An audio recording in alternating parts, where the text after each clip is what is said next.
Right, hi. So by popular demand, I'm just going to go through an example here, very similar to one of the questions you're going to do today. I have changed the numbers. So in this particular example, I've been asked to calculate this unknown angle here, and also I've been asked to calculate length of diagonal from A to C. So that is all the way from there across there, and a diagonal means it's going from one corner to an opposite corner, okay, across the centre of a shape. Okay, I do know this is a rhombus, so that tells me that all the side lengths around the outside are the same length, because a rhombus is a square that has been twisted a little bit.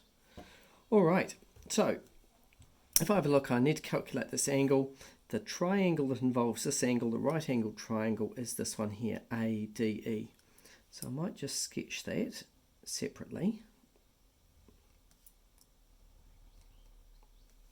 And I have theta down there, and the only length I will know here at the moment will be this 8, because that length there and that length there will be the same, because a rhombus is a twisted square, which means the outside lengths are the same.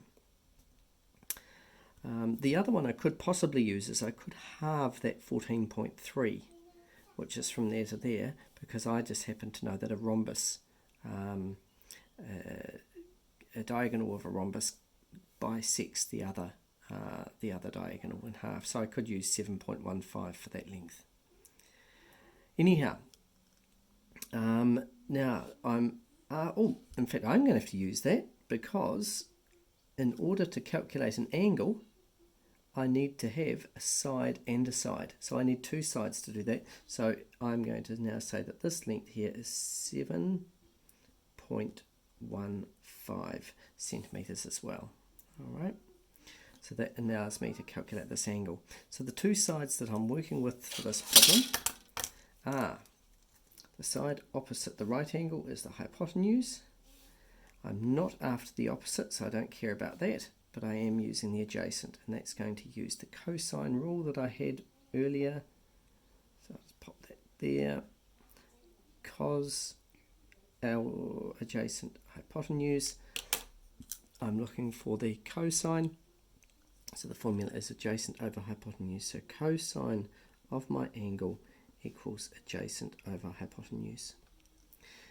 Alright, therefore the cosine of the angle is equal to, the adjacent is 7.15 over 8, and therefore theta is the cos -1 of that. So if I go, oopsie, clear that, cos -1 of 7.15 divided by 8. That gives me 26.65 degrees. So theta equals 26.65 degrees. Alright, that's the answer there. Calculate B. Now B asked me to calculate the length of this diagonal here. So in order to do that, basically what I'm going to need to do is find this side here. Alright, so if I look at the triangle that I've already got there, I know that this is 7.15, and that's a pretty accurate measurement. The reason I know it's accurate is there's no rounding when I halve 14.3 to that point. I know that this is 8 from earlier, and again that's accurate because it was given to me. This was effectively given to me as well. Now I'm going to need to calculate this side length here, and there are a few ways I could do it. I could use the angle that I found here and use SOH-CAH-TOA to calculate that, but I'm going to choose a different method here, because that angle might be wrong and it was rounded. So probably more accurate to use something where I'm looking for a side and I know two other sides, and to do that I'm going to use Pythagoras. I'm looking for a short side, so it's a squared equals c squared take away b squared. The side I'm looking for is called x. The hypotenuse is 8 take away 7.15 squared x squared equals 64. So 8 squared is 64, take away 7.15 squared, gives me 12.8775. 0.8775. Therefore, x is equal to the square root of that. So the square root of my answer, 3.58 or 3.59 by the time I round it, centimetres.